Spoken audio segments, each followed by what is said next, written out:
नमस्कार, पंजाब केसरी टीवी देख रहे हैं आप और मैं हूं राहुल राणा। संपूर्ण हिमाचल में वक्त तो चला है दिन भर की तमाम बड़ी खबरों से आपको रूबरू करवाने का, लेकिन सबसे पहले एक नजर अब तक के हेडलाइन पर।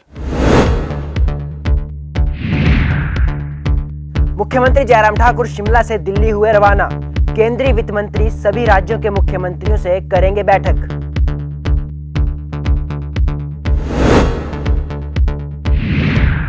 प्रदेश में 3 जनवरी से स्कूलों में ही बच्चों को लगेगी वैक्सीन। 2,80,000 वैक्सीन हुई प्राप्त। स्वास्थ्य मंत्री ने 15 जनवरी तक वैक्सीन लगाने का किया दावा। कुल्लू में वैक्सीन लगवाने के लिए लोगों को किया जा रहा जागरूक। एनएसएस शिविर के 6ठे दिन छात्रों ने निकाली जागरूक रैली।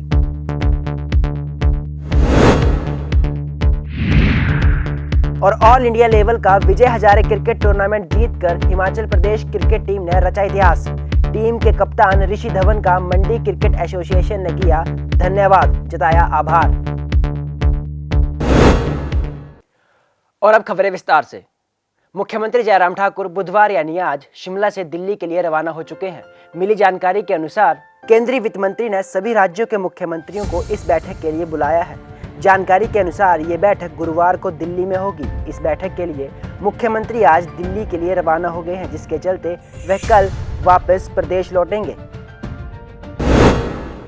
प्रदेश में 3 जनवरी से 15 साल से 18 साल के बच्चों को स्कूल में ही वैक्सीन लगना शुरू हो जाएगी। इसकी जानकारी स्वास्थ्य मंत्री ने दी। इस वैक्सीन अभियान के लिए हिमाचल को 2,80,000 कोवैक्सीन की डोज भी मिल चुकी है। 15 जनवरी तक बच्चों को वैक्सीन लगाने का लक्ष्य पूरा कर लिया जाएगा। हिमाचल प्रदेश में लगभग 4.5 लाख बच्चे ऐसे हैं जो वैक्सीन के लिए पात्र हैं। इसके अलावा फ्रंट लाइन हेल्थ वर्कर व 60 साल से ऊपर के लोगों को 10 जनवरी से डॉक्टरी सलाह के बाद वैक्सीन की बूस्टर डोज लगाई जाएगी। ये वैक्सीन उन व्यक्तियों को लगेगी जिनको वैक्सीन की 2 डोज लगाए हुए 9 महीने से ज्यादा वक्त हो चुका है। हालांकि ये वैक्सीन कौन सी होगी ये अभी तय नहीं हुआ है। हिमाचल प्रदेश के लिए हम सब जानते हैं कि बहुत गर्व का विषय है। फ्री वैक्सीन जो सम्मानीय प्रधानमंत्री जी के आशीर्वाद से संपूर्ण देश को उपलब्ध हुई है और 18 वर्ष से ऊपर की अपनी संपूर्ण जनसंख्या को पहली और सेकंड डोज लगाने वाला हिमाचल प्रदेश जो है वो पहला राज्य है। पूरे भारतवर्ष में सबसे पहले ये कार्य जो है हिमाचल प्रदेश में संपन्न हुआ है। ये हम सबके लिए बड़ा गौरव का विषय भी है और सम्मानीय प्रधानमंत्री जी ने हमारी प्रदेश सरकार की और सम्मानीय मुख्यमंत्री जी की पीठ जो है इस उपलब्धि के लिए थपथपाई है। ये काफ़ी चिंता का विषय था आम जनमानस में भी कि बच्चों के लिए वैक्सीन जो है वो कब आएगी। हम प्रधानमंत्री जी का धन्यवाद करते हैं कि 15 वर्ष से 18 वर्ष तक के आयु वर्ग के बच्चों के लिए जो है उन्होंने ये वैक्सीन देने का जो है उन्होंने फैसला किया है। 3 तारीख से जो है ये डोज जो है बच्चों को लगानी जो है वो शुरू कर देंगे। इसके लिए 2,80,000 डोजेज जो है हिमाचल प्रदेश को प्राप्त हो गई हैं और 4.5 लाख संख्या है इस आयु वर्ग में जो पात्र हैं। और मुझे लगता है कि 10 एक दिनों के भीतर जो है 15 जनवरी जो है वो लक्ष्य रखा है। 15 जनवरी तक जो है इस वैक्सीनेशन के कार्य को भी जो है पूर्ण कर लिया जाएगा। शिक्षा विभाग से भी इस बारे में बातचीत हो गई है और स्कूलों में ही SOPs बना करके और वहीं वैक्सीनेशन साइट्स जो है बना करके वैक्सीनेशन के कार्य को संपन्न किया जाएगा। और उसके बाद जो है जो 60 वर्ष से अधिक आयु वर्ग के जो लोग हैं, जो फ्रंट लाइन वर्कर्स हैं या फिर ऐसे लोग हैं जिनको कुछ कोमॉर्बिडिटीज जो हैं वो हैं, तो मेडिकल एडवाइस के बाद जो है ऐसे लोगों को भी वैक्सीन लगाने का कार्य जो है वो किया जाएगा। लेकिन 60 वर्ष से अधिक आयु वर्ग के लोगों के लिए वैक्सीन कौन सी होगी, अभी इस संबंध में कोई स्पष्ट दिशा निर्देश जो हैं वो प्राप्त नहीं हुए हैं। लेकिन 15 से 18 वर्ष तक के जो आयु वर्ग के जो बच्चे हैं उनके लिए कोवैक्सीन जो है वो लगाई जाएगी। 60 वर्ष से अधिक आयु वर्ग के लिए जो वैक्सीनेशन का जो कार्यक्रम है, तो जिनको 9 महीने जो हैं सेकंड डोज लिए हो चुके हैं उनको ही ये वैक्सीन जो है वो लगा। मुझे लगता है तकरीबन 60 वर्ष से ऊपर की जो आबादी है हमारे प्रदेश की सभी के जो है इतना पीरियड तो सभी का हो गया है, लेकिन मेडिकल एडवाइस के बाद जो है उनको ये वैक्सीन जो है वो लगाई जाएगी। प्लॉट होगा या क्या होगा? अभी तक क्या सिचुएशन है? कुछ केसेस अभी जो सैंपल है वो भी गए हैं, उसकी रिपोर्ट भी नहीं आई है। क्या अभी तक क्या ओमिक्रॉन का सिर्फ मात्र जो है एक मामला हिमाचल प्रदेश में रिपोर्ट हुआ है, जो कि अब नेगेटिव है। वो मंडी की एक महिला हैं जो पॉजिटिव आई थी। उनके जो 3 जो कॉन्टैक्ट जो ट्रेस किए गए थे, जो उनके संपर्क में थे, उनके सैंपल्स जो हैं दिल्ली भेजे गए थे और तीनों जो हैं वो नेगेटिव हैं। तो अभी मैं ये कह सकता हूँ कि अभी वर्तमान में एक भी मामला जो है ओमिक्रॉन वेरिएंट जो है उससे प्रभावित एक भी मामला जो है अभी हमारे प्रदेश के अंदर जो है नहीं। राजकीय शिक्षक महाविद्यालय धर्मशाला में वार्षिक खेल प्रतियोगिता का आयोजन किया गया। इस खेलकूद प्रतियोगिता में मुख्य अतिथि धर्मशाला के विधायक विशाल नेहरिया रहे। वहीं इस मौके पर उन्होंने तमाम छात्र छात्राओं को संबोधित किया और खेलकूद को जीवन में नियमित रूप से अपनाने के लिए प्रेरित भी किया। विशाल नेहरिया ने कहा कि आज खेलकूद की जरूरत है ताकि युवा नशे से दूर रहे।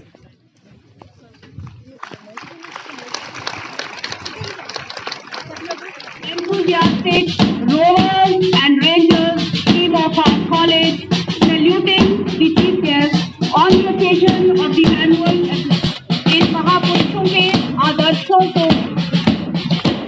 बीएड कॉलेज धर्मशाला की आज एनुअल एथलेटिक मीट का शुभारंभ हो रहा है, जिसमें मुझे आने का सौभाग्य प्राप्त हुआ। मैं धन्यवाद करना चाहता हूँ बीएड कॉलेज के प्रशासन का, विद्यार्थियों का और सभी प्रतिभागियों को भी शुभकामनाएं देता हूँ कि वह अच्छे से इसमें पार्टिसिपेट करें और अच्छी खेल खेलें, स्वस्थ खेल खेलें और समाज में भी एक अच्छा संदेश दें, ताकि आपके संदेश के माध्यम से हमारा जो युवा वर्ग है आज खेलों की ओर आकर्षित हो और कहीं ना कहीं नशे की और जहां पर जो वर्ग बढ़ रहा है उस वर्ग को रोका जा सके। ऐसे में हम लोगों को संदेश देने की आवश्यकता है।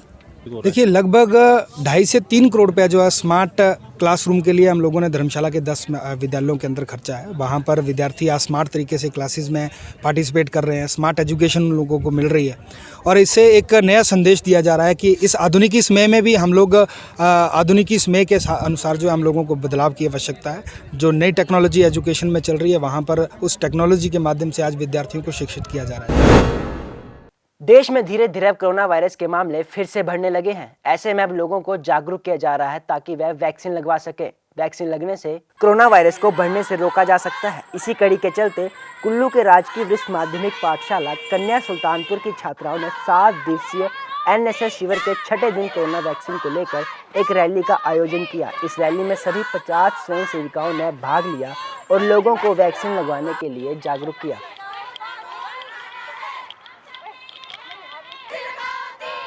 हमने एनएसएस के 7 दिन के शिविर में बहुत कुछ सीखा। ये हमारा 24 तारीख से लेके 30 तारीख तक का है। कल हमारा लास्ट डे है।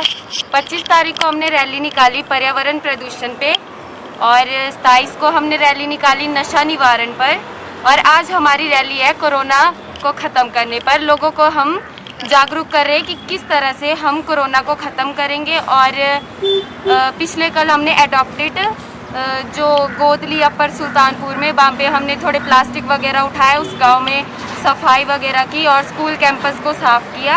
ये सुल्तानपुर का 7 दिवसीय विशेष शिविर लगा हुआ है। इसमें हम छात्र और छात्राओं को यहीं पे ठहराते हैं और उनके अंदर एक टीम भावना पैदा हो, ऐसे कार्यक्रम हम रखते हैं।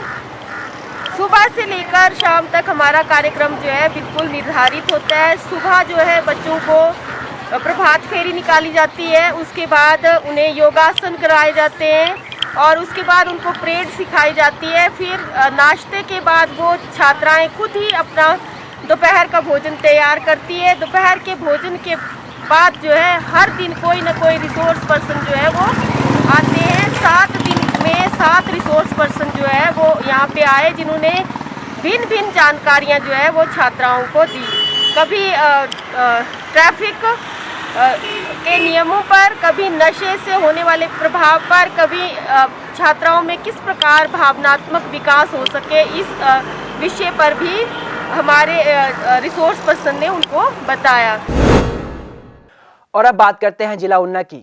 ऊना के टाहलीवाल औद्योगिक क्षेत्र में एक कंबल निर्माता कंपनी का स्थानीय लोग प्रदूषण के आरोप में रोष व्यक्त कर धरने पर बैठे हुए हैं। लेकिन कंपनी ग्रामीणों द्वारा प्रदूषण के आरोपों को निराधार बता रही है। इसी संदर्भ में उद्योगपतियों का एक दल बुधवार को जिला उपायुक्त से मिला और इस विषय पर अपनी बात रखी। उद्योगपतियों का दावा है कि लगभग 100 करोड़ के बजट वाली इस कंपनी द्वारा औद्योगिक नियमों का पूरी तरह से पालन किया जाता है और ग्रामीणों द्वारा लगाए जा रहे प्रदूषण के आरोप आधारहीन है। उद्योगपतियों ने जिला प्रशासन से इसकी पूरी जांच करवाए जाने पर भी सहमति व्यक्त की है। हमारा ये मुद्दा था कि हमारी एरिया में एक जंगमैन सिंथेटिक गोंदपुर में एक फैक्ट्री है, उसमें 400 वर्कर काम करता है और 100 करोड़ की इन्वेस्टमेंट है और 13 सालों से फैक्ट्री सुचारू रूप से चल रही है। पिछले 5-6 दिनों से कोई 100 के लगभग लोग फैक्ट्री के गेट के पास बैठे हैं, उन्होंने फैक्ट्री की प्रोडक्शन बंद करा रखी है। वो लोगों को कहना है कि फैक्ट्री से पोल्यूशन हो रहा है। हमारा डीसी ऊना से हमने रिक्वेस्ट की है कि ऐसा कुछ नहीं है, इंडस्ट्री इस बात के कमिट करती है, कंफर्म करती है कि वहाँ पे कोई पोल्यूशन नहीं होगा, मगर उन लोगों को वहाँ से उठवाया जाए ताकि फैक्ट्री सुचारू रूप से चले। कारण ये है कि ग्रामीणों का ये कहना है कि इस फैक्ट्री की वजह से पोल्यूशन हो रहा है और ये हम चलने नहीं देंगे। हमने भी उनको अनुरोध किया है कि आपको जिस पार्ट से यूनिट के जिस पार्ट से डाउट है कि पोल्यूशन हो रहा है वो हम बंद कर देते हैं। पोल्यूशन कंट्रोल डिपार्टमेंट चेक करेगा, आपकी सेटिस्फेक्शन के बाद ही वो पार्ट हम चलाएंगे। अगर हमें परमिशन नहीं होगी तो हम वो नहीं चलाएंगे। आज हरोली इंडस्ट्रियल एसोसिएशन का एक प्रतिनिधिमंडल मुझसे मिला है। इसमें यंगमैन सिंथेटिक्स की जो फैक्ट्री है बिल्कुल जयचंद में, वहाँ पे पोल्यूशन रिलेटेड इशू में कुछ जो वहाँ के स्थानीय लोग हैं उनका विरोध मिला हुआ है, उसके संबंध में इन्होंने आज मीटिंग की। तो इस संबंध में हमारी जो टीम है आज वहाँ फैक्ट्री विजिट करेगी और कोशिश की जाएगी कि इस गतिरोध को जो है वो सुलझाया जाए। युवा सेवाएं एवं खेल विभाग ने बुधवार को अणु के सिंथेटिक ट्रैक पर लड़के और लड़कियों के दो आयु वर्गों के लिए राज्य स्तरीय लंबी एवं मध्यम दूरी की दौड़ प्रतियोगिता का आयोजन किया। प्रतियोगिता के समापन अवसर पर स्थानीय विधायक नरेंद्र ठाकुर मुख्य अतिथि के रूप में उपस्थित रहे। इस अवसर पर नरेंद्र ठाकुर ने कहा कि खेलों से बच्चों और युवाओं का व्यक्तित्व निखरता है, वे जीवन की हर चुनौती को निपटने के लिए सक्षम होते हैं। लॉन्ग डिस्टेंस 5000 और 3000 बॉयज़ एंड गर्ल्स की प्रतियोगिता का करवाई गई। यहाँ पे मैं सभी ऑफिशियल्स का जिन्होंने इस प्रतियोगिता को करवाया, जो बच्चे फर्स्ट, प्रथम, सेकंड, थर्ड रहे, उन सबको बधाई भी देना चाहूँगा, धन्यवाद भी करना चाहूँगा कि अच्छी प्रतियोगिता यहाँ पर संपन्न हुई आज।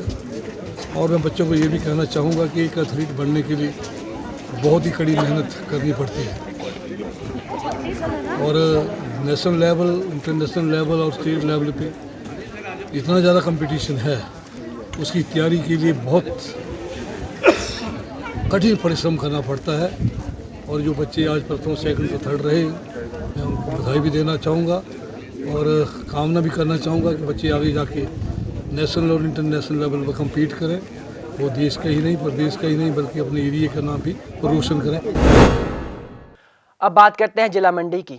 पिछले कुछ दिनों पहले ऑल इंडिया लेवल का विजय हजारे क्रिकेट टूर्नामेंट जीतकर हिमाचल प्रदेश क्रिकेट टीम ने इतिहास रचा था। टीम को जीत दिलाने वाले टीम के कप्तान ऋषि धवन का मंडी क्रिकेट एसोसिएशन के द्वारा भव्य स्वागत व अभिनंदन किया गया। इस मौके पर मंडी क्रिकेट एसोसिएशन के सचिव जितेंद्र जम्बाल ने कहा कि हिमाचल प्रदेश क्रिकेट एसोसिएशन का गठन 1960 में हुआ था और 1984 में इसे बीसीसीआई के द्वारा मान्यता दी गई थी। 1984 से लेकर 2021 तक के क्रिकेट इतिहास में पहली बार हिमाचल प्रदेश ने इतना बड़ा टूर्नामेंट जीता है। उन्होंने कहा कि ऋषि धवन ने अपनी बेहतरीन कप्तानी और अच्छे खेल के बल पर हिमाचल प्रदेश को ये ऐतिहासिक जीत दिलाई है। हिमाचल प्रदेश क्रिकेट एसोसिएशन 1960 में फॉर्म हुई थी और 1984 में उसको बीसीसीआई द्वारा एफिलिएशन मिली थी और 1984 से लेकर आज 2021 में हिमाचल ने राष्ट्रीय स्तर पे पहली बार कोई टूर्नामेंट जीता। एक बहुत बड़ा दिन था और जिस तरह से आप सबको पता हो कि फुटबॉल के लिए संतोष ट्रॉफी होता है, आगा खान कप हॉकी के लिए होता है, उसी ही तर्ज पे विजय हजारे ट्रॉफी क्रिकेट के लिए बहुत बड़ा टूर्नामेंट था और ऋषि धवन ने न खुद बहुत बढ़िया परफॉर्म किया है, बल्कि उसने अपने साथ जितने भी लड़के खेले हैं उनको प्रेरित किया कि वो भी अच्छा परफॉर्म करें। स्टैट्स की बात बताऊं तो आप सभी जानते हैं कि ऋषि धवन ने इस टूर्नामेंट में लगभग 458 रन बनाए, 17 विकेटें ली, 3 कैचेस थे, 76 से ऊपर का इसका एवरेज थी, 125 से ऊपर का इनका स्ट्राइक रेट था। एक बहुत ही फिनोमिनल परफॉर्मेंस है। हमारे लिए बहुत हिमाचल के लिए बहुत गौरव की बात है कि हिमाचल प्रदेश क्रिकेट एसोसिएशन ने ये खिताब जीता है। बहुत सालों से हम सबका ड्रीम था ये कि हिमाचल एक खिताब जीते किसी भी फॉर्मेट में, और इसके पीछे काफ़ी मेहनत भी लगी है। अनुराग सर ने पिछले 20-25 सालों में जितनी मेहनत की है, स्टेप बाय स्टेप उन्होंने इतने सारी फैसिलिटीज़ हमारे को प्रोवाइड कराई हैं, इतना अच्छा इंफ्रास्ट्रक्चर बनाया है हिमाचल में, जो कि आज प्लेयरों को बहुत अच्छे लेवल की प्रैक्टिस मिल रही है। और वो जो भी हमारा नया लड़का कोई भी खेलने आता है हमारी टीम में, तो वो परफॉर्म कर रहा है। इन फैसिलिटीज़ की वजह से ही वो सारे उतना कॉन्फिडेंस है हमारे प्लेयरों को। और हिमाचल के वासियों को, जो क्रिकेट प्रेमी हैं हिमाचल के, उनके लिए बहुत खुशी की बात है। और बहुत टाइम से मेरे को भी सारे पूछते थे कि हम खेल रहे हैं पर हम जीत नहीं पा रहे, जीतते क्यों नहीं। तो इस बारी जो हमने हिमाचल ने जो ये खिताब जीता है, तो इसकी खुशी सारे हिमाचल वासियों को भी है और हमको भी बहुत ज़्यादा इससे हमारे को कॉन्फिडेंस मिलेगा। संपूर्ण हिमाचल में आज के लिए मेरे साथ फिलहाल इतना ही। मुझे दीजिए इजाज़त। नमस्कार।